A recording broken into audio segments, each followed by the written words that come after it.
Olá, seja bem-vindo a mais um VoxiCast, o podcast aqui da voximais.com. Aqui a gente fala sobre empreendedorismo, vida e saúde, pessoas de sucesso e muito mais. O papo de hoje é com o Dr. William Aguiar, especialista em gastro. Seja bem-vindo aqui ao VoxiCast. A nossa audiência agradece por você ter tirado esse tempo para bater esse papo aqui com a gente. Eu que agradeço aí o convite, né? A gente já se conhece aí de algumas datas, né? E é um prazer estar por aqui. Beleza. E para complementar esse papo aqui com a gente, o herdeiro, né? Meu filho aqui também é acadêmico da UEPRA, vai contribuir aqui com a gente nesse bate-papo. Luan, seja bem-vindo. Obrigado, é um prazer estar novamente aqui no podcast, né? No encontro anterior a gente pôde conversar um pouco com o professor Espósito sobre nefrologia e hoje vai ser interessante também poder conversar um pouco sobre a parte de gastro. Acho que vai ser uma conversa bem produtiva aí. Legal. Quantos Aguiars tem mesmo em Santarém? Isso aí é incontável. Isso aí é uma colônia muito grande, né? Então, o pessoal que veio aí do Nordeste, especial Ceará, né? Uhum. Essa turma aí, essa turma de família, né? A Aguiar é muito grande, muito extensa. É uma família famosa. Né? E começou nessa parte mais do comércio, né? E de uns anos para cá a gente vê aí na política, na medicina, né? Em outras áreas aí. Então estão se dissipando por aí. Mas né? Nem todo mundo é parente, né? Não. A maioria, inclusive, boa parte, isso é uma pergunta frequente, né? Do consultório. Se eu sou parente de alguém, desse ou desse outro Aguiar, né? Mas da área médica, né? No caso, né? Na área médica, não. Na família aí, por hora, só eu aí dos Aguiar da família. Bacana. Doutor, qual é a sua área, né? Fale um pouco para a gente da sua formação, como é que você... o que lhe contribuiu para você dessa área aí, para ir para a área de medicina? Na verdade, eu caí na medicina. Né? Como toda boa criança brasileira, né? A gente sempre tem aqueles sonhos aí que passam aí pelo futebol, aí dependendo do esporte da época, aí pela natação, pelo tênis e assim vai, né? E aí até que a gente viu que essa vida de esporte aí é para poucos, né? Que o talento não era condizente para isso, né? E aí a gente começou aí iniciou na parte da engenharia agrícola, né? E aí não se achou muito, aí foi para a parte do direito e acabou que um pequeno tempo, né? Até perceber que a ciência biológica atraía mais. E aí foi aí onde a gente entrou aí por esse interesse em procurar a medicina, né? E aí depois do momento que procurou, aí se encontrou e se estabilizou, né? Legal, né? Sim. Você ficou quanto tempo ali rodando ali, digamos assim, né? Isso foi pouco tempo. Assim, eu sempre decidi tudo bem rápido, né? Eu lembro que foi poucos meses ali de engenharia agrícola e foi um período mais breve ainda na antiga Universidade Federal do Pará, né? Que agora é o FOPA, ali no Direito. E aí não me encantou muito. E aí tive que se encaixar em alguma coisa, né? E aí estava faltando eu curiar ali a parte da ciência biológica, né? E aí a medicina chegou aí na minha vida. Manaus você fez? Na verdade a gente começou aquela etapa de cursinho, né? Iniciou por aqui e até que se estendeu a Manaus, que era o vestibular que era meio de ano à época, né? Então, para não ficar muito tempo aguardando um novo vestibular, a gente foi tentar em Manaus e acabou que se estabeleceu por lá e acabou fazendo escola médica lá em Manaus, né, na Universidade Estadual do Amazonas. E aí a gente seguiu por lá e ficou mais um tempinho ali no serviço militar obrigatório, até que a gente começou aí a parte da especialização na clínica médica e depois a gente acabou saindo para fazer aí a gastrologia. Legal. Doutor, qual é que na sua especialidade, qual é a maior demanda, que é a área mais procurada lá na clínica? Em relação ao tema, né? A patologia, né? Assim, né? Então, hoje em dia, a gente tem muita demanda, assim, dessa parte dispéptica mesmo, né? Essa parte aí das gastrites, isso é o carro-chefe do dia a dia, né?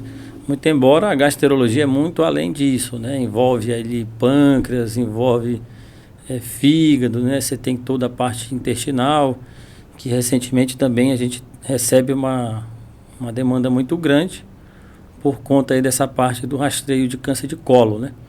Então isso é o nosso dia a dia, né? São esses temas aí, essa parte, esse segmento. Legal. Isso, sobre essa parte do rastreio de câncer de colo, acho interessante a gente conversar, que tem aquela recomendação, né, da Sociedade Americana de Medicina Preventiva de fazer, a partir dos 50 anos, o rastreio com colonoscopia. Aí aqui no Brasil, o Ministério da Saúde ele não tem uma recomendação fechada, né? Eles falam que se adapta à realidade material de cada localidade. Aí eu queria perguntar para o senhor, enquanto especialista na área, né? Qual é a sua visão de como é que tem que funcionar esse rastreio? Se é com a colonoscopia, com o sangue oculto nas fezes? Se o senhor acha recomendável fazer...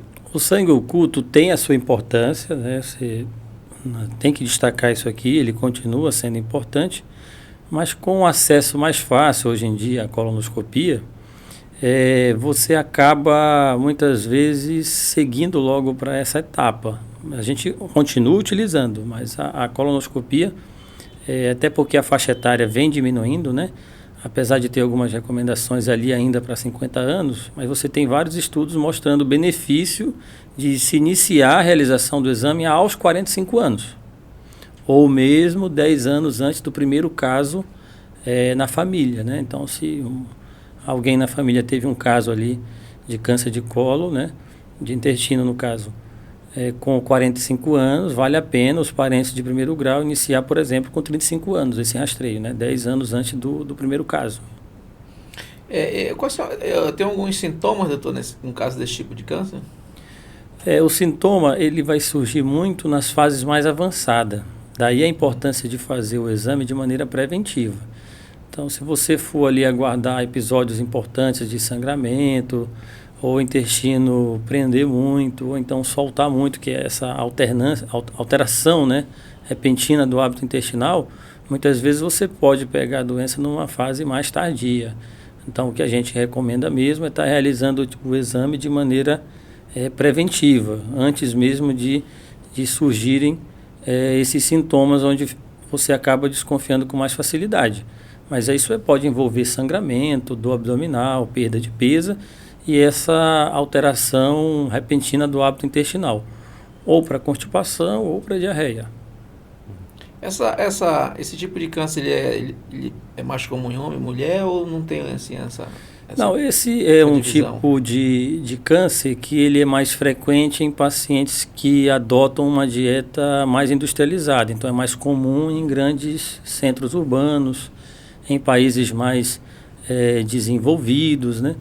Então essa predileção sobre sexo, né, masculino, feminino, questão do gênero, isso é muito relativo, né? Tem países a predominância é mais em um gênero, em outro, mas o que a gente percebe mesmo é um forte fator da influência alimentar e do tipo de alimentação, né? Então, alimentos que a gente sabe, uma dieta mais rica em açúcar refinado, em gordura saturada, essa questão do hábito de atividade física, o sedentarismo, né, no caso, tem muita relação, né? Essa dieta mais pobre em fibras. Hoje em dia a gente fala muito também sobre desbiose, a contribuição de você ser portador de bactérias que não colonizam muito bem o seu trato digestivo, também tem uma influência no que se refere a isso.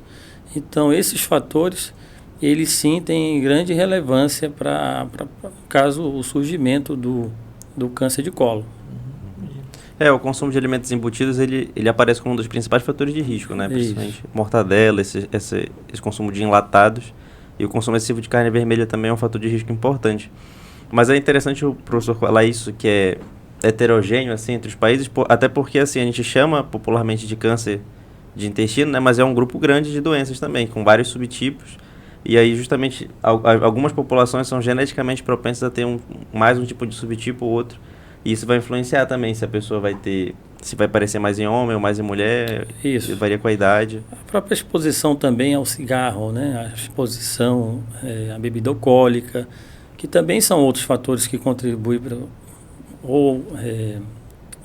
podem ter mais influência em perceber ou não em algum outro país a questão do câncer de colo, né?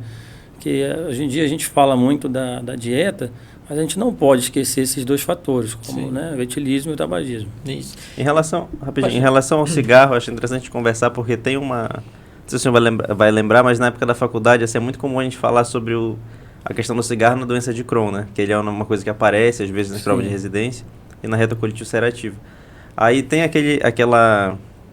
que foi achado em alguns estudos observacionais, né? Que o cigarro é sei protetivo. Mais ou menos o que você quer falar, isso, mas eu evito falar isso para os pacientes. Pois é, eu acho interessante explicar, porque eu já vi recentemente na internet o pessoal fazendo uns vídeos meio curtos que não explicam muito o contexto, mas eu acho que é interessante fazer essa parte informativa. É porque em alguns estudos tem uma doença específica do intestino, que é a retocolite ulcerativa, o pessoal observou que o cigarro ele auxiliava entre aspas, né? Mas os pacientes tinham uma redução dos sintomas. Aí achava interessante o senhor explicar um pouco. Teoricamente seria como um fator de proteção, mas a gente sabe que poderia estar protegendo para um cenário e poderia estar gerando malefício para milhares de outros cenários. Então, por isso que eu te falei agora há pouco, que a gente acaba evitando tocar nesse ponto, até para não estar estimulando, né, para estar incentivando, né. Então, isso é uma coisa que a gente acaba comentando mais em meio acadêmico, junto aos alunos, porque muitas vezes isso também cai como pegadinha em prova de escola médica, né, no caso de residência. Então, no dia a dia, né, a gente sempre tenta adotar uma política mais focada mesmo a não estimular isso daí, né. Igualmente a relação da bebida alcoólica. Ninguém vai ter cirrose tomando ali uma latinha de cerveja ao mês. Mas a gente não anda estimulando o consumo de álcool. Sim. Né? Então, essa situação da doença inflamatória intestinal, no caso, tanto da doença de Crohn quanto da retocolite, tem sim essa citação, apesar da gente não estimular. Isso. É verdade. Doutor, uma pessoa que tem, você falou na questão genética, né? Isso. E uma pessoa que já tem... já pode ter isso na genética dela. E ela fazendo uso dessas enlatadas, de bebida alcoólica, de cigarro, então ela alavanca a chance de adquirir esse tipo de câncer. Alavanca a chance. Também, não só o câncer de colo, né, mas como o câncer de esôfago, o próprio câncer de estômago, né? Essa questão muito importante e trágica do câncer de pâncreas, né, que é o calcanhar de Aquiles aí no que se refere à gravidade e à evolução rápida da doença, né? Então, todos esses órgãos aí que eu acabei de citar, que compõem ali o dia a dia nosso, da nossa avaliação do gastroenterologista, todos eles, a bebida e o cigarro, têm um forte fator, né, influenciador para um desfecho ruim quanto ao surgimento de câncer no trato digestivo como um todo. Entendi. A gente fala um pouco aqui, o nosso podcast, principalmente nessa área de vida e saúde, né, na área de saúde, a gente pretende contribuir e levar informações para as pessoas. Quando se fala especificamente dos produtos, de que produto a gente está falando aqui? A gente fala em enlatados, né? Mas tipo o quê? São os alimentos embutidos, né? Os alimentos processados. Aí você entra salame, presunto, apresuntado, todos esses alimentos, salsicha, né? Que você vê vários vídeos correndo na internet que você vê aí como que é feito essa questão da produção da salsicha, né? Então, é um alimento que tem diversos compostos aí prejudiciais, que eu enumero assim, um dos piores que a gente pode estar ingerindo, né? Mas, de uma maneira geral, todos esses alimentos que são processados, embutidos, industrializados, eles contribuem de uma maneira muito ruim para a saúde digestiva. O que o cidadão comum pode fazer, então, para se prevenir? Além de evitar, né, de tomar assim para si esses cuidados em relação a tentar consumir mais alimentos naturais, menos alimentos processados, na nossa região a gente tem uma certa facilidade em adquirir isso daí. Isso acaba sendo muitas vezes benéfico para a gente aqui que mora numa cidade mais interior, a gente acaba tendo um acesso mais facilitado a esse tipo de alimentação. Mas praticar atividade física, isso não pode ser deixado de citar, né? Principalmente no que se refere aí à proteção do intestino. Porque a gente não tem que lembrar aqui só do cenário extremo do câncer, né? Você tem que lembrar aqui desse intestino não travar, né? De você não estar sofrendo com constipação, que é uma doença muito comum e pode ser tanto um sintoma quanto uma doença, né? Quando a gente fala em constipação funcional.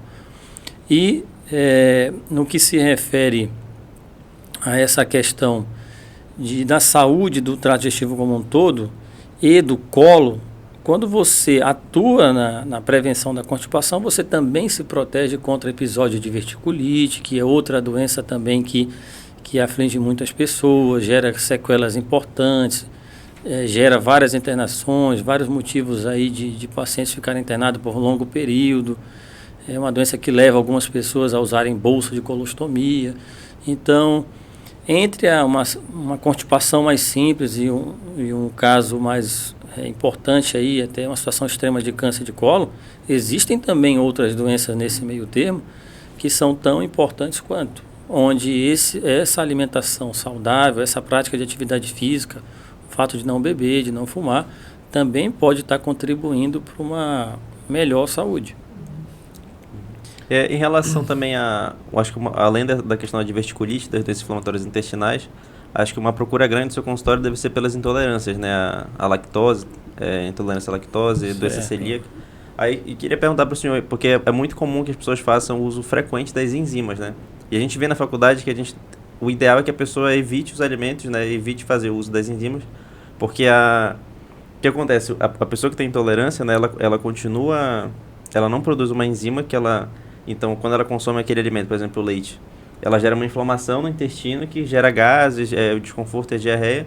E aí, quando ela consome a enzima lá que ela compra na farmácia, ela evita que ela tenha os gases, a diarreia e o desconforto. Mas a inflamação continua acontecendo, né, na parede do intestino de uma certa forma. E aí, quais são as orientações assim, sobre o uso das enzimas? Esse tipo de paciente, o ideal é que eles evitem? Particularmente, os transtornos do intestino delgado é o que eu tenho maior afeição, assim, é um tema assim, dentro da gastroenterologia, que é um órgão delgado, que é um órgão de maioria de doenças benignas, né, como a intolerância à lactose, como a doença celíaca. Você tem poucas ocasiões ali, situações malignas atingindo esse órgão, mas você tem pacientes que são muito ricos de sintoma. Você tem a intolerância à lactose, a intolerância à frutose, os transtornos ali relacionados ao trigo, né? Então, quando se fala nessa questão de inflamar o intestino, a gente dá mais destaque ao próprio trigo, A lactase, não que você não dê não que não tenha importância, mas nós seres humanos temos lactase na borda em escova do intestino delgado. Então, assim, algumas pessoas, elas acabam tendo uma diminuição dessa produção de lactase. E isso é o que faz muitas pessoas a desenvolverem sintomas. Mas os intolerantes, eles já nascem intolerantes. Quando eu falo aqui de intolerância primária, porque a gente sabe também que existe a intolerância secundária. Mas vamos se ater aqui à intolerância primária, que é a maioria dos casos, que é onde as pessoas mais nos procuram aí no consultório, que é aquela pessoa que tem uma predisposição genética a não digerir bem a lactose. Então, ela pode ser um paciente que vai desenvolver sintomas logo bem precocemente, ou aquele paciente que vai desenvolver sintomas mais ao longo da vida. Então, o uso da enzima, ela não é com esse objetivo de curar a doença. Ela se propõe a um objetivo de deixar a pessoa permanecer com um hábito cultural, que é a socialização de uma dieta com lactose. Porque nós, na dieta ocidental, fomos aí ao longo do tempo lidando com dietas à base de leite de muitas e muitas gerações. Então é algo extremamente dificultoso você simplesmente chegar e falar, você não pode comer nada com lactose. Então a indústria acabou desenvolvendo a lactase, que é uma enzima que nós seres humanos temos. Porém, algumas pessoas acabam tendo uma certa deficiência. Nem sempre é ausência. Muitos têm uma intolerância à lactose severa, que mesmo com o auxílio da enzima vão ter sintomas. Mas a grande maioria dos casos vão ter um grau de intolerância à lactose que vão conseguir responder a enzima e a gente vai conseguir trazer para esse paciente o prazer em continuar degustando alguns alimentos com leite. Lógico que a gente deixa bem claro e a gente exemplifica que isso tem que ser de maneira pontual. Isso não tem que ser de maneira rotineira. Você tem que reservar isso para uma ocasião. Por exemplo, você tem ali um aniversário do seu pai, da sua mãe, tinha ali uma sobremesa. Você pode sim levar a sua enzima tranquilamente, consumir para você socializar. Agora, utilizar diariamente, além do ponto de vista de estar utilizando isso a todo momento, além do custo financeiro, do trabalho de ter que tomar uma medicação para toda hora que está consumindo, aí eu já também não advogo, não defendo quanto a isso. Não que não possa, eu só não estimulo. Eu tento explicar sempre para reservar mais para as situações, para evitar, né, esse tipo de alimento, esse tipo de grupo de açúcar, no caso a lactose, e peço para usar a enzima de maneira mais pontual. Não que ele não possa usar, porque de todo modo, se você adota uma atitude aí muito radical em relação à restrição, esse paciente pode fazer essa dieta aí por um momento, mas ele não vai seguir a longo prazo. Doutor, uma intolerância à lactose, né, ela não tratada, numa causa extrema, assim, quais são as consequências? O que entra aqui é que a intolerância à lactose é uma doença benigna. Então você não vai ver ninguém morrer de intolerância à lactose, ter câncer porque teve intolerância à lactose, mas você vai ver as pessoas passando bem mal, tanto relacionado a sintomas fermentativos quanto osmóticos. Então você vai ter gases, distensão abdominal, dor de cabeça, você vai ter, até mesmo em situações de grande deficiência dessa enzima, você pode ter até episódio de diarreia, cólica abdominal. Então é uma doença que não vira algo mais grave, mas incomoda bastante. Você acaba perdendo um pouco aí a qualidade de vida, fica se limitando a estar saindo, a estar indo em alguns eventos, porque você fica com medo mesmo de estar passando mal, muitas vezes fora de casa. Faz você usar algumas medicações para tratar a consequência disso, né? Então é bem importante isso ter o entendimento da população em geral, para procurar ajuda. E lembrar que nem toda intolerância é igual, você tem graus diferentes em pessoas diferentes, você pode procurar ajuda profissional, né? Você pode ter a mesma doença, mas em grau diferente. E o médico acaba manejando isso de uma maneira individualizada, diferente, né? Então não tem uma receita pronta para isso. A gente tem que analisar caso a caso, entender o grau que essa pessoa sofre com isso para poder propor aí um melhor convívio com isso. E de tratamento, quando se fala de tratamento, lá na sua clínica, por exemplo, quais são os tratamentos que vocês costumam utilizar para isso? No que se refere a tratamento, primeiro a gente tenta entender se não é uma intolerância secundária, né? Então, o que a gente entende como intolerância secundária? Por exemplo, a pessoa foi contrair uma parasitose, uma giardíase, que foi lá, machucou o local onde se absorve o leite e está simulando uma intolerância à lactose. Então, a gente vai lá, trata a giardíase e aí passa a ser um tratamento definitivo. Então, você trata a parasitose e acaba, por tabela, com o tempo, melhorando a intolerância à lactose, resolvendo a intolerância à lactose. Esse cenário para o caso da intolerância secundária. Para o caso da intolerância primária, não. É uma doença que não tem cura. A vida inteira precisa ter que lidar. Como eu lhe falei, não é uma doença que você vai ter uma evolução para uma doença maligna, mas é uma doença que vai lhe incomodar, você vai ter que se readequar a esse problema. Então, a mesma doença, você pode ter uma situação que você tenha que trabalhar em buscar a causa para poder resolver e falar para o paciente, você está livre disso, porque a gente descobriu, era uma intolerância secundária, e você pode ter a mesma doença classificada como uma intolerância primária, onde o paciente vai ter que se readequar, utilizar a lactase nas maneiras aí, de uma maneira que eu prefiro que utilize de uma maneira mais eventual, mas a mesma doença com abordagens diferentes. Entendi. E é frequente, inclusive, que os pacientes eles não saibam identificar, normalmente, às vezes, né, o alimento que atua como gatilho. Como o professor falou, ela tem esses sintomas graves, né, de diarreia, flatulência, distensão abdominal, né, o abdômen fica inchado. E a pessoa, às vezes, ela acha que é um evento aleatório, porque os derivados do leite eles são muito presentes na nossa dieta. Então, em diversos tipos de alimentos, eles podem acabar atuando como esse gatilho desses sintomas. Então, é muito, pelo menos nos pacientes que a gente atende nos nossos estágios, é muito comum que eles não saibam identificar. Eles queixam da diarreia, desse desconforto, mas eles normalmente não associam diretamente, porque a pessoa identifica como derivado do leite um copo de leite, né? Um copo de café com leite. Mas ela não identifica, às vezes, a manteiga como um possível um pedaço de bolo, ou uma massa como um possível... A pizza. A pizza. Então, assim, essa diversidade dos derivados do leite na dieta dificulta também para o paciente, às vezes, identificar o que pode estar atuando como causador daqueles sintomas dele. Porque o leite está incorporado a uma dieta muito extensa, né? Então, você tem vários alimentos que são feitos com leite, né? Um evento chega sim, lá, quase tudo leite. levou leite ali na confecção daquele alimento, né? E aí tá aquela questão que você falou, realmente, senão a pessoa fica restrita, e né? outra coisa é que essas refeições, elas são seguidas com outros grupos de alimento. Então, não é incomum o paciente estar consumindo um derivado de leite, mas também está consumindo glúten de uma maneira associada, né? Você pode estar ingerindo ali um suco com um teor de frutose maior, você pode estar ingerindo ali um alimento aí do grupo frutano, né, do grupo galactano, que também são açúcares complexos, de digestão mais difíceis, que podem se confundir, que podem se entrelaçar, e isso gera um fator confundidor importante. Então, desmiuçar isso, saber até que ponto é culpa da intolerância à lactose, até que ponto você pode ter uma outra doença, que isso pode estar sobreposto, isso é desafiador para o paciente e às vezes até para o médico.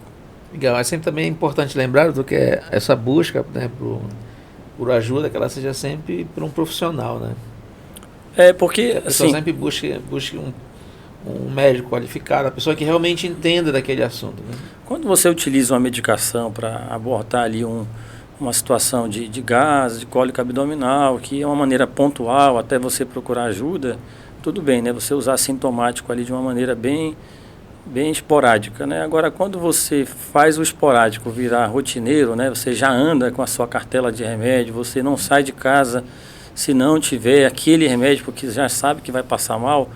Esse é o ponto que a gente não deseja, né? Onde você já era para ter procurado ajuda. Doutor, quando a gente fala de tem os balões gástricos, né? É uma tecnologia utilizada, né, que em muitos casos assim. Fale um pouco dessa questão para a gente, do balão gástrico. O balão ele veio para auxiliar no tratamento do sobrepeso e obesidade num cenário de pacientes que estavam com dificuldade para perder peso com uma dieta, uma atividade física que já vinha sendo estabelecida, né? Num paciente que já vinha fazendo dieta, não vinha obtendo sucesso, ou um paciente que não pode utilizar uma medicação para perder peso por algum motivo, por um efeito adverso, mas que também não tem uma obesidade notória e suficiente para necessitar do auxílio na cirurgia bariátrica. Então, nessa lacuna de pacientes, a gente encaixa o balão, né, que é uma tecnologia que é bem interessante. Ele faz uma competição com o alimento por espaço, fazendo com que você ingira uma quantidade de alimentos menor e, consequentemente, possa obter aí um déficit calórico que, a médio prazo, e promova uma redução de peso. Entendi. E quais são as contraindicações assim, da terapia do balão? Quais são os pacientes que a gente evita ou a gente pode verificar outras alternativas? O balão, para pacientes que têm uma doença do refluxo grave, né, aquela esofagite grau C, grau D, pacientes que estão com infecção por H. pylori, um paciente com uma úlcera péptica, esses pacientes a gente a gente não coloca balão. Esse é o paciente que a gente não deve inserir um balão. A gente tem que tratar esse paciente primeiro, né? Tratar essa doença do refluxo, erradicar o H. pylori, que a gente sabe que o H. pylori gera, a infecção pela bactéria H. pylori gera alguns sintomas, que se você inserir um balão ali e não tiver esse cuidado, você pode ter problema relacionado ao paciente não tolerar muito bem o balão, né? Então, antes de colocar um balão, é feita toda essa revisão, toda essa checagem, né? Tratado, deixado a gente deixa o ambiente do estômago, né, propício para receber um balão, né? Então, a gente sempre realiza uma endoscopia digestiva alta prévia antes de inserir o balão, pesquisa, analisa direitinho se tem H. pylori, trata aí eventual doença do refluxo, certifica direitinho que não tem nenhuma lesão mais importante para poder estar propondo esse tipo de tratamento para o paciente. E como é que é feito, doutor? Como é que é uma cirurgia? Como é que é essa? Não, esse é o interessante do balão, né? É um procedimento que não tem corte, é um procedimento que não é cirúrgico, né? Você não precisa de internação. Ele é inserido através de endoscopia digestiva alta e ele é removido também com a questão da endoscopia digestiva. Então, todo o procedimento é feito similar a como é feito uma endoscopia digestiva, com o adendo que a gente insere esse balão desinsuflado e ele já posicionado dentro do estômago, a gente inicia o processo de insuflação do balão com soro fisiológico e um pouquinho de corante para poder deixar bem realçado aquele balão. Tá, e doutor, você falou nesse corante para que ele apareça no exame, nesse acompanhamento do paciente, é isso? Não, esse corante ele é utilizado como um próprio dispositivo de segurança. A gente utiliza um pouquinho de azul de metileno, porque caso o balão tenha algum vazamento, a urina do paciente irá ficar de uma coloração diferente, né? Geralmente fica esverdeada, azulada, e aí o paciente sabe que o balão teve algum vazamento e que vai precisar ser feita uma revisão e algumas vezes até a remoção do balão.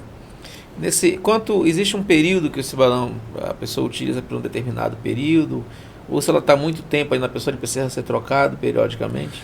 Não, o balão é feito para a utilização de uma proposta de tratamento, ou de 6 meses ou de 12 meses. A gente evita remover um balão e já colocar outro em seguida, né? O balão de 6 meses, ele é um balão fixo, ele não é passível de ajuste, ele inicia com um volume e vai com esse volume até o final. O balão de 600 ml, ele tem a capacidade ali de no máximo 700 ml, e o balão de 1 ano tem a capacidade ali de no máximo 900, 950 ml. E aí você utiliza por esse período, e após esse período é orientado aí a remoção desse balão, e aí você avalia, né, se a terapia alcançou o objetivo esperado. E quanto à periodicidade dessas consultas é um acompanhamento mensal, um acompanhamento trimestral? O balão no início ele tem um acompanhamento mais curto, então a gente acaba conversando com o paciente nesses primeiros 7 dias, nesses primeiros 7, 10 dias, você acaba muitas vezes conversando até que diariamente, teve algum sintoma, teve enjoo, teve vômito. A partir de 10 dias, o balão começa a se moldar ali no estômago e o paciente começa a ficar menos sintomático. Ele tolera melhor o balão. Lógico que as medicações que são utilizadas nesse período de adaptação ajudam bastante. E depois a gente analisa caso a caso. Se o paciente vem perdendo peso, está bem, não está sentindo nenhum sintoma, você deixa as consultas de uma maneira mais espaçada. Se é um paciente que está com uma dificuldade de perder peso, é um paciente que está sentindo algum sintoma, teve alguma dificuldade de entendimento na dieta, a gente acaba trazendo essas consultas de uma maneira mais próxima uma da outra. Doutor, você tem você já fez vários desses casos, assim. Tem uma média de quanto a pessoa perde de peso, ou teve alguém que ficou assim, pode ser até tantos, assim... A média de perda de peso de balão é 20%, a média, né? O balão de 1 ano, a gente às vezes consegue perder um pouquinho mais, ali 25%. Mas isso não é uma regra engessada, né? A gente tem casos também, teve casos que emagreceu ali 15%, 10%, tem. A minoria dos casos, mas tem casos onde a gente não conseguiu obter os 20%. A grande maioria dos casos consegue chegar ali a 20%, 25%. Porque o balão é um acessório dentro de um plano de tratamento. Você deve manter as orientações nutricionais do primeiro, do segundo, terceiro mês. Você deve manter práticas de atividade física. O balão não lhe impede de realizar atividade física. Juntamente com o balão, você acaba perdendo essa quantidade esse percentual de peso ao longo do plano que foi proposto. Outra coisa interessante é que a gente tem resultados, como eu falei, que não chegaram ao que estava previsto, mas a gente tem casos também de pacientes que se livraram de cirurgia bariátrica colocando o balão. Tem um caso na família, inclusive, de primo meu que perdeu 68 quilos. Entendeu? 68 quilos. Não é o mais comum. Né? Existem casos assim. 20 é a média, né? 20% é a média, né? É um paciente que pesava ali seus 168 quilos. É um paciente que conseguiu chegar ali no 101, no 100. E a gente ficou muito satisfeito com o plano. E tem paciente que a gente planejava perder 20 quilos e perdeu 18. Então é variado. Mas também a grande muito do paciente depende também, muito do paciente. Ele estava focado, né? Entendeu a nossa mensagem, né? Fez direitinho aí as orientações que o nutricionista que trabalha conosco propôs para ele, né? Seguiu direitinho, utilizou o balão, e inclusive tirou até antes do prazo que estava previsto, porque ele já estava satisfeito, já tinha ajudado. É um paciente que momentaneamente conseguiu se livrar da cirurgia bariátrica. Que não é aqui a proposta, né? Então, não é o que a gente anda fazendo no dia a dia, colocando balão em pacientes com um peso tão avançado assim. A gente geralmente coloca naqueles pacientes com IMC entre 27 e 40, né? A gente evita colocar nos pacientes com a obesidade mórbida, né? Porque realmente isso é uma proposta da cirurgia bariátrica. Mas tem pacientes que relutam, não querem fazer a cirurgia bariátrica e optam por balão. E a gente também consegue ajudar esse perfil de paciente. E quando você fala daquela questão de pode ser para ter uma classe que mais procura, se é homem, se é mulher, e também em relação à criança, se ele também com uma idade menor, assim, só para adultos. Em criança a gente evita, né? Porque você tem que ter uma cooperação e um entendimento muito grande no que se refere à dieta, esse acompanhamento. Agora, em adolescente, a gente coloca, tem boa experiência com isso. Mas o grande público que procura mesmo são as mulheres. Você tem um percentual entre homens e mulheres? As mulheres, assim, de 25 a 50 anos. É o carro-chefe, assim, das pessoas que nos procuram para colocar balão. 60%, 70%? 75% mais ou menos é mulher. 25% é homem. A gente utiliza esses dados também para fazer nossa campanha de divulgação, marketing, né? Porque em cima desses dados a gente acaba trabalhando e tentando buscar esse público, que é o público que no dia a dia nos procura, que tem curiosidade, que vai na rede social, que pergunta, que tira a sua dúvida.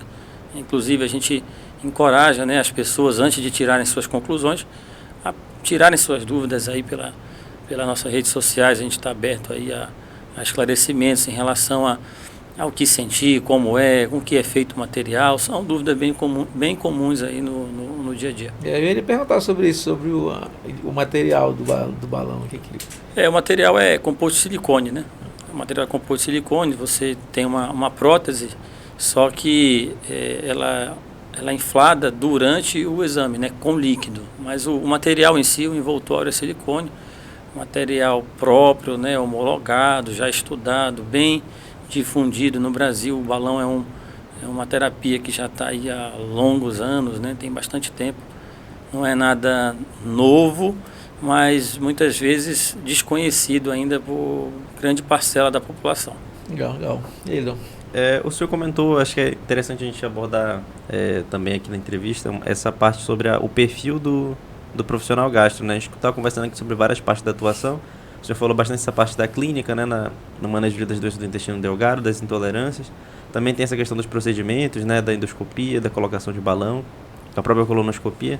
Aí eu queria que o senhor comentasse um pouco assim, enquanto acadêmico, assim, como é que despertou esse interesse pela gastroenterologia? O senhor primeiro fez clínica médica, né? Aí o senhor já tinha esse interesse na gastro antes de fazer clínica médica? Foi algo durante a residência? Na verdade, eu costumo brincar com quem é mais próximo a mim, que antes de eu querer ser médico, eu queria ser gastro, né? Então essa ideia de ser gastro, ela é anterior até mesmo ao ato de entrar na faculdade. A gastroenterologia entrou na minha vida aí quando ainda em estudo de biologia, né? Então assim, tem uma época do colégio, né, que a gente estuda todos os sistemas, né? Então quando a gente teve contato, aquele contato bem básico, né, do que é o trato digestivo, ali foi o start ali para despertar esse interesse. É isso que eu vou fazer. E uma vez foi Foi curioso que eu fui acompanhar um tio meu a realizar uma endoscopia. Ele foi fazer um exame em uma outra cidade e aí precisava de alguém para estar acompanhando, né? Então eu já sabia que queria fazer gastro, mas aí essa questão de trabalhar bem com endoscopia, aí um médico lá em Manaus deu essa oportunidade para a gente estar vendo lá, vivenciando, presenciando o exame, né? De certo ponto até sendo bem gentil, explicando, né? E aí isso, acho que esse anjo aí acabou... Acelerou, né? Essa pessoa, né, que foi tão receptiva aí com a gente, mostrando tudo, sendo atencioso, acabou despertando aí esse interesse, né? Legal, maravilha. E além do interesse pessoal, quais são, assim, os pontos-chave que o senhor acha que são do perfil do acadêmico, ou então da pessoa que tem interesse na gastro, assim, dentro da medicina? Primeiro é ser versátil, né? Porque a gastroenterologia, você lida com temas muito diversos, né? Você numa hora pode estar trabalhando com motilidade digestiva, numa outra hora pode estar trabalhando com procedimento endoscópico, outra hora puramente clínico, né? Como é patologia, né? Que é uma especialidade extremamente clínica, né? Você tem que estar muito antenado, né? Esses pacientes cirróticos, eles demandam uma habilidade clínica importante. Então, esse mix aí de procedimento, de motilidade, de parte clínica, né? Então, essa coisa de não fazer a mesma coisa o dia todo foi o que me atraiu, né? Então, você tem a oportunidade de uma hora estar em um centro cirúrgico fazendo um exame de um paciente um pouco mais delicado, outra hora você está em clínica fazendo um exame de um paciente com a condição clínica um pouco mais estável, outra hora você está numa enfermaria passando visita de um paciente mais grave, outra hora você está na clínica cuidando de um paciente com uma dispepsia mais comum, mais simples. Então essa variedade de situações é que no caso me atraiu também, né? Então o acadêmico que tem essa inquietação também de não estar fazendo a mesma coisa o tempo todo, né? Tem que ser inquieto, né? Tem que ser um pouco inquieto, né? A gastroenterologia atrai, assim como outras especialidades, né, que tem bastante procedimento, como a urologia, a otorrino, né, especialidades que você tem a oportunidade de operar, fazer consultório, a própria ginecologia, obstetrícia também, né, que é muito rica em consultório, é muito rica em procedimentos. Então, você dentro da medicina, você tem algumas especialidades onde você consegue atuar bem a parte clínica e também operar, fazer várias situações aí num dia de trabalho. Muita coisa, só por um período. Quando se fala de mau hálito, né, também é uma área também cuidada, né, pela sua especialidade. Sim, o mau hálito é um campo minado, né? O dentista participa, o otorrino participa, o gastro participa, mas muitas pessoas procuram primeiro o gastro, né? Ou o dentista. Mas a gente sabe que ali em torno de 5 a 10% das causas de halitose, o culpado é o trato digestivo. Mas de uma maneira 5 mais a 10%. a 10%, de uma maneira mais esclarecedora, dificilmente um paciente com halitose, com mau hálito, ele vai ter somente um fator. Geralmente ele vai ter um compilado ali de fatores, né? Quando eu tive a oportunidade de fazer acompanhar um serviço numa viagem que eu fiz, onde a gente fez a aquisição de um aparelho que dosa a questão da intensidade do hálito, né? Então isso foi muito exposto, essa participação da dieta, essa participação da saúde bucal, essa participação da qualidade da saliva, né? Os pacientes que mais ou menos saburra, produzem mais ou menos saburra lingual, o próprio ato de estar convivendo ali com rinite, sinusite por muito tempo, dormir de boca aberta. Então, quando você vai mesmo para o dia a dia interrogar esses pacientes com halitose, você acaba percebendo que a situação é muito mais ampla do que fazer uma endoscopia. É uma situação muito mais extensa, trabalhosa, são muitos alimentos que podem estar envolvidos, né? Principalmente esses alimentos mais ácidos, esses alimentos que descamam mais o epitélio da boca, né? Essa parte de dormir de boca aberta, rinite, sinusite, adenoide, desvio de septo. Então, tudo isso são situações. Em relação à questão do próprio gastro, aí você tem a questão da doença do refluxo, que eu acho que é o principal ponto a ser citado no paciente que nos procura por halitose, com essa possibilidade da etiologia aí ser do trato digestivo, né, do acompanhamento do gástrico. Mas não é a única, né? Tem algumas citações aí de H. pylori, que não é muito bem estabelecido. E tem uma outra situação que já é mais recente, de 2015 para cá, que é a influência da disbiose, né? Que é a chamada síndrome de supercrescimento bacteriano do intestino delgado, onde tem a sua parcela... Mas hérnia, não? Não, isso daí é um distúrbio de colonização do intestino delgado, que acaba fermentando de uma maneira a se produzir gás, onde você acaba percebendo isso e contribuindo para o mau hálito. Mas ele tem tratamento?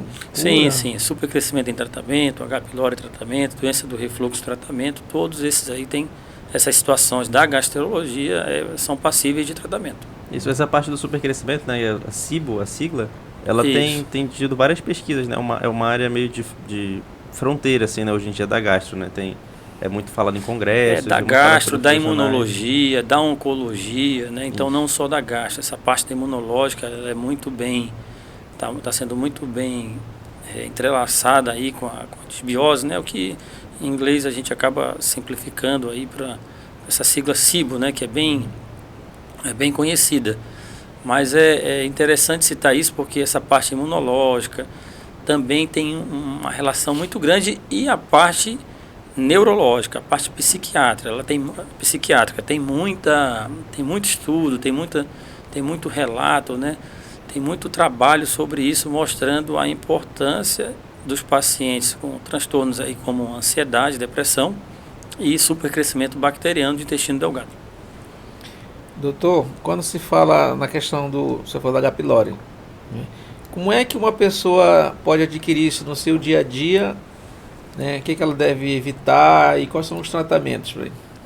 Então, o H. pylori é uma bactéria... Primeiro, o que é isso que eu ia perguntar, né? O que é H. pylori? A H. pylori é uma bactéria, né? Que é muito comum em locais onde a saúde pública tem algum déficit no que se refere a saneamento básico, porque é uma bactéria de contaminação fecal oral. Então, são de forma acidental, fezes contaminaram algum alimento, alguma água que você tomou, e você acabou contraindo aí essa bactéria. E de uma maneira assim, que contraindo essa bactéria, você pode sofrer aí com episódios de doenças no estômago e algumas vezes até situações clínicas não propriamente do estômago, né? Então a gente sabe que o H. pylori classicamente gera gastrite, pode gerar câncer de estômago, mas pode ter alguma situação aí como halitose, como a gente já conversou anteriormente, mas também pode ter relação com linfoma, por exemplo, né? Com situações aí mas até mais importantes. Já vi casos assim até em atrapalhar ali a produção de plaquetas, né? A gente teve casos aí de já erradicar H. pylori, a produção de plaquetas subir. Então não é uma bactéria que você tem que pensar somente como colonizadora do estômago, né? E lembrando que a relação do H. pylori em relação à etiologia para câncer, ela é carcinógeno tipo 1. O carcinógeno tipo 1 é equivalente ao cigarro para o câncer de pulmão. Então, quando você fala em H. pylori, você tem que fazer essa analogia. Se é carcinógeno tipo 1, tem o mesmo grau de importância que o cigarro tem para o câncer de pulmão. Então, tem que ser levado a sério. E é uma bactéria de distribuição ampla, né, entre a população. Algumas populações são mais colonizadas do que outras, mas acho que no Brasil não tem uma estatística fechada também, homogênea, né, pelo tamanho. Mas algumas populações, 60%, 70% da população é portadora, né? A gente sabe que a região norte e nordeste, a prevalência é bem maior. Falta da questão do saneamento, né? Isso. Hoje em dia tem até um trabalho correndo aí na Federação Brasileira de Gastroenterologia sobre o perfil do tratamento, para a gente entender melhor como é o grau de resistência das bactérias, porque a gente sabe que está cada vez mais difícil para o médico conseguir erradicar a bactéria. Antigamente a gente usava um esquema de tratamento de H. pylori e você tinha um percentual de sucesso bem maior do que é hoje. Então não é incomum hoje a gente ter pacientes de H. pylori que estão na segunda tentativa de tratamento e até mesmo na terceira tentativa de tratamento. A bactéria está ficando resistente? Está ficando mais resistente. Isso. E o tratamento é complexo, né? Dentro ali da terapia de antimicrobianos, né, que são os antibióticos que a gente usa, já era um arsenal até relativamente amplo, né, que inclusive é uma das barreiras, às vezes, para o tratamento dos pacientes, quando eles não conseguem fazer os remédios manipulados, né, porque são muitos comprimidos ao longo do dia que a pessoa tem que tomar. Se ela for realmente tomar um comprimido ali de cada, não conseguir juntar eles em esquemas mais acessíveis, pelo menos quando a gente prescreve, às vezes, no postinho, assim, uma das dificuldades é essa, porque o paciente relata que tem dificuldade mesmo de digerir aquele tanto de medicamento. No H. pylori, a dificuldade é para você diagnosticar, né? Porque você precisa muitas vezes, utilizar a endoscopia no Brasil aqui, né? Fora do Brasil, a gente tem testes que são menos invasivos para detectar H. pylori, né? Como o teste respiratório para H. pylori. Mas falando aqui da nossa realidade, às vezes tem que demandar uma endoscopia, um teste de urease ali, um estudo histopatológico para conseguir fechar o diagnóstico. Então já começa a ser trabalhoso nesse sentido. Quando você vai para o tratamento, aí você tem ali vários antibióticos que demandam serem tomados de uma maneira conjunta. Então, são pacientes que também muitas vezes tomam medicações para outras patologias, né? Então, isso gera uma confusão, isso gera uma insegurança em tomar essas medicações de uma maneira conjunta, porque é um tratamento amplo para 14 dias, com diversas cápsulas ali para tomar, às vezes, no mesmo momento. Então, não é incomum a gente ter um insucesso no tratamento por conta de não entendimento da receita, ou se confundiu, ou porque tomou no horário errado. Então, o médico tem que ter bastante atenção, bastante calma ali, né? Prudência para poder estar explicando, orientando. Você muitas vezes entrega a receita para o paciente e o paciente acha que entendeu, você explica de novo, porque aquilo ali vai ser importante e definidor para muitas vezes não ter que fazer um segundo esquema de antibiótico, um terceiro, que além do ponto de vista financeiro, né, tem o ponto de vista ali de sequelas ali em relação a efeitos colaterais desse tipo de quimioterapia que é proposta para para erradicar ali o H. pylori. Se ela não for tratada, qual é as consequências, né, que podem acontecer?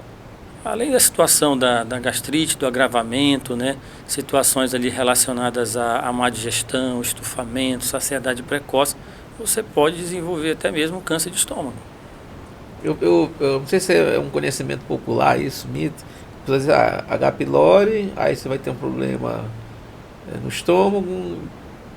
Você falou antes do câncer que era o... Assim, você pode ter H. pylori, você pode ter a formação de uma úlcera, uma úlcera e até e depois mesmo câncer. É um passo não isso? Necessariamente é obrigatório seguir essa sequência. Você pode ter câncer e muitas vezes não ter a formação de uma úlcera, certo, por exemplo, né? Mas que esse seu pensamento acontece, né? Você tem pacientes ali que tem uma úlcera e essa úlcera muitas vezes foi provocada pelo próprio H. pylori, principalmente essas úlceras ali de corpo gástrico, né? Que são bem traiçoeiras ali em relação à formação de câncer, surgimento de câncer. E ali sim, depois um surgimento do câncer advindo da úlcera e do próprio H. pylori. Mas não é uma obrigatoriedade. Você pode ter a formação de um câncer de estômago sem passar por essa situação aí da úlcera. E o que a pessoa deve evitar, então? A prevenção, né? Para não adquirir uma H. pylori. Eu falo assim que primeiro é cuidar da água, né? Cuidar da água, porque a água a utilização é corriqueira toda hora, né? Então toda hora você tem que estar tomando água, então a água tem que ser levada em consideração. Muitas vezes você quer tomar um remédio X, Y, Z, mais caro, faz um tratamento de qualidade, segue tudo direitinho, faz o exame, tudo como foi orientado, mas chega em casa não cuida da água. Então a água tem que ser fervida, né, de preferência. A alta temperatura é um fator importante para a gente estar distante e se livrar dessa bactéria na colonização. Tomar uma água de qualidade, lavar os alimentos, higienizar esses alimentos, principalmente os alimentos que são crus, os alimentos in natura, né? Ali saladas, tomate. Então essa alimentação que é consumida crua, que não foi para o fogo, ela tem que ter uma atenção especial com esse tipo de alimento. Esses alimentos são onde geralmente a gente acaba vacilando ali na higienização e contraindo essa bactéria. E o doutor falou da água, Lô. e que deve ser a maior fonte, eu não sou da área, mas deve ser a maior fonte de contaminação, né? Deve ser através da água, talvez. Mas assim, o que eu quero dizer, na nossa região é muito comum ter poço, aqui, principalmente em Santarém, né? A gente encontra muito poço artesiano que as pessoas fazem. E tem as fossas. Nem sempre o poço é artesiano, né? Pois é. Tem isso também, ainda, né? É. E assim, o plano de instalação de cada poço desse, muitas vezes não obedece uma distância mínima da fossa. Às vezes a fossa do vizinho está próxima do poço do outro vizinho, né? Muitas vezes a pessoa coleta essa água no local próximo onde é eliminado ali o esgoto, né? Então são essas situações também que tem que ser levada em consideração. Outras vezes é feita do poço, mas acaba não tendo uma limpeza adequada ali da caixa d'água. Então tem todos esses fatores aí que a gente tem que ficar atento, né? Legal. E aí, Luan? O papo tá bom? Tá. Muito bom. Doutor, eu queria ver a questão a gente falou do mau hálito.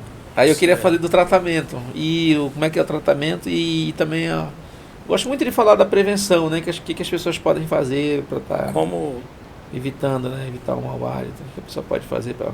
Como toda doença que tem muitas causas, a grande parte de você conseguir ter sucesso no tratamento do mau hálito é tentar reconhecer essas causas. Porque eu posso perfeitamente tratar aqui a doença do refluxo com a melhor medicação que tiver, mas se eu não tiver uma boa avaliação da saúde bucal, se o paciente é portador de uma prótese dentária, essa prótese tem muito tempo, se não tem uma higienização adequada da cavidade oral, o paciente tem dificuldade ali para manter uma avaliação da saúde bucal de maneira semestral, anual. Então a gente acaba se perdendo ali no tratamento, né? Você pode ter, por exemplo, um bom manejo com o seu otorrino, seu médico, da rinite, da sinusite, mas você acaba consumindo ali alimentos muito ácidos, como mostarda, ketchup, uma comida muito rica em alho, cebola. Então na halitose o desafio é grande, porque você tem muitas pontas ali para poder estar intervindo. Você tem que orientar a dieta, evitar esses alimentos ácidos, estar hidratando sempre muito bem a boca, para poder deixar a umidade da boca é um fator de proteção contra o mau hálito, a correta higienização, o uso de enxaguantes bucais. Então, assim, ver se não tem nada do ponto de vista digestivo, como eu já citei essas causas, para poder estar tratando, né? Que o otorrino faça uma avaliação legal aí para poder a gente não deixar nenhum fator do ponto de vista otorrinolaringológico fazendo com que a gente não avance ali no tratamento. Então, o tratamento de halitose, ele é um tratamento, digamos assim, como a doença é multifatorial, você tem múltiplas pontas ali para estar atuando, né? São várias áreas, né? Você não tem só um remédio que você chega, vai lá, está aqui, tome essa medicação que você nunca mais vai ter mau hálito. Mas você pode utilizar um conjunto de medidas e medicações que podem melhorar, assim, a qualidade do hálito. Outro dia a gente estava conversando em casa sobre o refluxo, né? E se ele, com remédio, ele pode ser tratado ou tem caso também que é cirúrgico? Sim, hoje em dia a gente tem uma facilidade maior em definir se a cirurgia vai gerar um benefício na doença do refluxo com a situação da incorporação dos exames de motilidade digestiva, como a pH-metria e a manometria. A medicação ela ajuda, como na hipertensão, como na diabetes, você controla durante o uso do remédio. Ela é permanente, então? A medicação, a partir do momento que for proposta, ela deve ser usada permanente, mas sempre com o objetivo de a menor dose possível para deixar o paciente assintomático e para tentar induzir menos efeitos adversos com o próprio uso do medicamento. E tendo esse olhar que, será que esse paciente não pode ser beneficiado do tratamento cirúrgico? Fazendo essa avaliação e não só passar a medicação, se contentar que o paciente está assintomático, mas sem deslumbrar ali pensar no futuro. Pensar que ele vai tomar essa medicação por um período, precisa tomar por um período prolongado e que vale a pena fazer uma avaliação para ver se ele não se beneficia do tratamento cirúrgico. E o tratamento do refluxo, um pilar importante dele são as modificações de estilo de vida, né, que a gente fala. Certo. Aí tem até, enfim, recomendações científicas da pessoa dormir com a cabeceira da cama inclinada, evitar alguns tipos de alimentos que podem facilitar a formação de gases, né, no estômago e também que vão estimular esse processo do refluxo. Inclusive, alguns estudos comparam que dependendo do tipo de estilo de vida que a pessoa tem, fazer a modificação desses fatores tem um impacto maior na terapia dela do que o uso os principais remédios são os que a gente chama de inibidores da bomba de prótons, né, que é o pantoprazol, o meprazol, os remédios dessa família. E aí, então, é importante também orientar os pacientes para isso, né, a importância da atuação deles no tratamento e dessas medidas que às vezes parecem simples, né, inclinar a cabeceira da cama, evitar alguns tipos de alimentos, mas que tem um impacto importante e também que vão ajudar justamente a gente chegar nessa dose mínima necessária do remédio, que são remédios também que são associados a alguns efeitos adversos importantes a longo prazo, né, principalmente de absorção de alguns nutrientes, porque como eles vão mudar ali o pH, né, o nível de acidez, a flora do intestino e do estômago, então eles podem acabar às vezes dificultando a absorção de algumas vitaminas, alguns sais minerais. Então é importante também tentar chegar, como o professor falou, né, na mínima dose necessária desses... Mínima dose necessária. Então quando a gente trata a doença do refluxo, ao ponto de demandar ali a medicação, essa parte toda da orientação, a modificação do estilo de vida, ela já foi bem orientada, né, no que se refere a evitar alimentos como café, fritura, tomatados, farinhas, né, refrigerantes, não comer e deitar logo. Poxa, evitar farinha na nossa região. Você tem que, principalmente no jantar, né, que é onde a gente acaba já indo deitar e muitas vezes não tem essa obediência de esperar ali de 2 a 3 horas entre o ato de se alimentar e deitar. Uma outra coisa interessante também é de se disciplinar ali a não dormir de lado para o lado direito, né? A gente chama-se de decúbito lateral direito, né? Então a gente sempre... Lado direito, meu braço direito. Isso. Então, a gente desse lado, tem que dormir desse. A gente sempre orienta ali dormir virado de ladinho ali para o lado esquerdo, porque isso vai ajudar bastante. Por causa do formato do estômago, né? Por causa da anatomia, né? Então você diminui ali. O líquido fica no fundo, digamos assim. O líquido ele fica nivelado ao ponto que ele tem mais dificuldade de alcançar o esôfago se você adotar essa postura, né? E outra coisa é comer devagar, né? Então se a gente sabe que se a gente tritura bem, se usa bem os dentes, você acaba tendo uma fabricação de ácido numa quantidade menor. E a doença do refluxo é uma doença ácido dependente. Então você acaba melhorando isso, você melhora mais a questão da digestão, você facilita ali a questão do esvaziamento gástrico. Uma outra medida importante é essa questão de utilizar um cálcio ali na cabeceira da cama. A gente não orienta muito a colocar travesseiros, né? Até porque você pode melhorar numa situação e piorar a coluna, essa parte osteomuscular. Então a gente orienta ali um cálcio ali de 10 centímetros ali na cabeceira da cama, para a cama ficar um pouquinho colocar um salto angulada, como se fosse um saltozinho na cabeceira da cama. Né? Tem tijolo, tijolo, o pessoal fala assim, essa de parte usar o travesseiro, né? Essa parte de estudo fala mais assim em torno de uma angulação de 15 a 20 graus, ali que a gente pode alcançar para poder ter um benefício, principalmente nos sintomas noturnos, que é onde incomoda muitos pacientes, acorda com engasgo, com entalo, sufocamento, muitas vezes confunde com alguma doença cardíaca porque dói o peito, e aí isso gera um estresse grande, né, na vida do paciente, uma preocupação grande, porque muitas vezes isso é confundido, né, essa dor torácica de origem não cardíaca, muitas vezes é confundida com uma dor torácica de origem cardíaca. Então, essas medidas de comportamento em relação à dieta, postura, mastigação, isso é o pilar básico do tratamento. O paciente tem que fazer isso aí, tomando ou não medicação. A medicação, com certeza, ela tem a sua importância, vai ajudar muito, contanto que o paciente siga essas orientações que são propostas, né? A gente sempre tem o hábito, muitas vezes, de mandar um videozinho, reforçando logo após a consulta, muitas vezes encaminha um vídeo específico, só reforçando essas medidas comportamentais, para poder realmente o paciente entender que isso é o pilar básico do tratamento. Isso tem alguma coisa a ver com a popular chama azia? Não, refluxo? É porque a pirose é confundida, né, ali com a azia, né? Então essa dor epigástrica que sobe, irradia aqui retroesternal, isso é um dos sintomas da doença do refluxo, junto com a regurgitação, inclusive é um sintoma típico, né? Então, um dos sintomas frequentes também, que às vezes as pessoas não associam, é a tosse. Então, um paciente que tem queixa de tosse crônica, uma das coisas que a gente investiga a gente pensa muito em tosse e pulmão, né, no cenário popular, mas uma das causas mais frequentes de tosse é a doença do refluxo. Sim, que o retorno do ácido ele causa uma irritação na garganta e a pessoa tem tosse. Mas ele acontece por quê? Tipo, tem uma válvula ali que... Você pode ter doença do refluxo por vários motivos, né? Você pode ter aumento do relaxamento transitório do esfíncter, por uma questão de uma hérnia de hiato.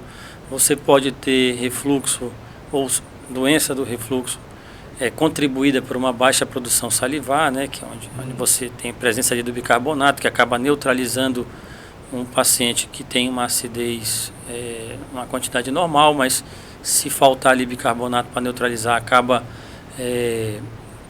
tirando esse equilíbrio, né? Você pode ter paciente com doença do refluxo, onde o problema muitas vezes nem é tanto a válvula, e sim o corpo do esôfago, que não tem uma força contrátil muito boa para poder fazer esse clareamento na luz do esôfago.